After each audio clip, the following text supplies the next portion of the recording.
نماز تو سندیسہ ہے وصل محبوب کا، محبوب کی چوکھٹ میں حاضری کا ایک موقع ہے جو نماز کے ذریعے سے نصیب ہوتا ہے۔ تو اگر کوئی شخص نماز کو اپنے لیے بوجھ سمجھتا ہے تو پھر وہ محبوب کی ملاقات کی اہمیت کو ہی نہیں جانتا۔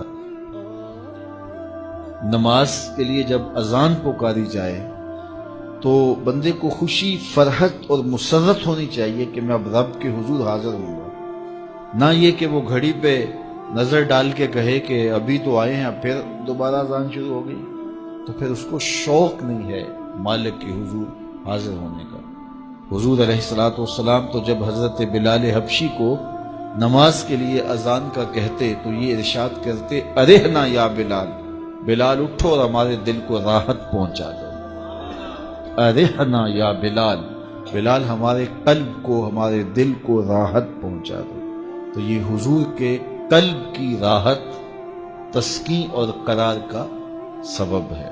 آقا کریم علیہ الصلوۃ والسلام نے معراج کی شب جہاں بہت سارے لوگوں کو عذابوں میں مبتلا دیکھا تو ایک شخص کو دیکھا، رجل مغیب فی نور العرش، کہ وہ عرش کے نور میں غائب تھا، اس کے اطراف میں نور ہی نور تھا اور وہ نور میں ڈوبا ہوا تھا۔ تو پوچھا کہ یہ کون خوش نصیب شخص ہے، کوئی فرشتہ ہے؟ تو جواب آیا فرشتہ نہیں ہے۔ یہ کوئی پیغمبر ہے؟ پیغمبر بھی نہیں ہے۔ تو یہ کون شخص ہے کہ جو انوار الہیہ کے حصار میں ہے اور ہر طرف نور ہی نور پھیلا ہے؟ تو جواب ملا کہ آپ کی امت کا یہ وہ فرد ہے جس میں 3 خوبیاں تھیں۔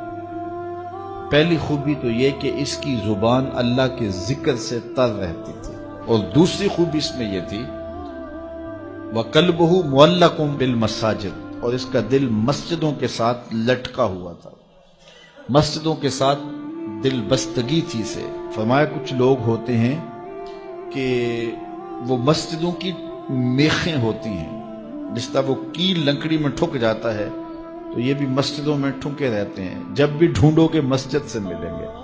فرمایا کبھی یہ لوگ بیمار پڑ جائیں اور مسجد میں حاضر نہ ہو سکیں تو اللہ کے کچھ فرشتے ہیں جو ان کی عیادت کرنے کے لیے ان کے گھروں میں جاتے ہیں۔ تو مسجدوں کی حاضری، مسجدوں کی تعمیر میں دلچسپی، مسجدوں کی آباد کاری کے لیے کوشش، مسجدوں کی صفائی ستھرائی کا اہتمام و التزام، مسجد کی تعمیرات کے مراحل میں دن رات ان سے وابستہ رہنا، یہ خوش نصیب لوگوں کا مقصود ہے۔ فرمایا کہ اللہ کے گھر وہی تعمیر کرتے ہیں جو اللہ اور پچھلے دن پر ایمان لاتے ہیں۔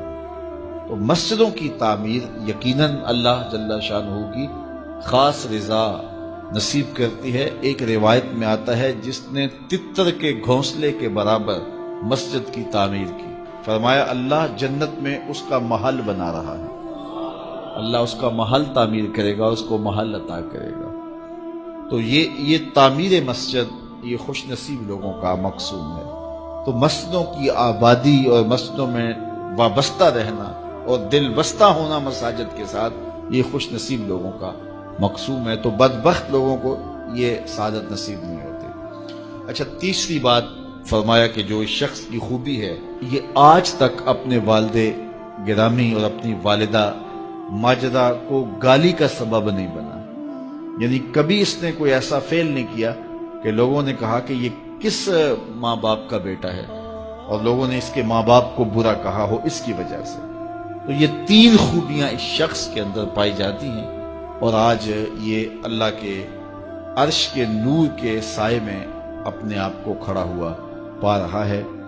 تو جن کے سر نماز سے بوجھل رہیں، مسجد کی حاضری جن کے لیے شوق ہو اور مسجد میں آتے ہی نکلنے کے لیے کوئی راستے ڈھونڈ رہے ہوں تو انہیں اپنے اندر اترنا چاہیے۔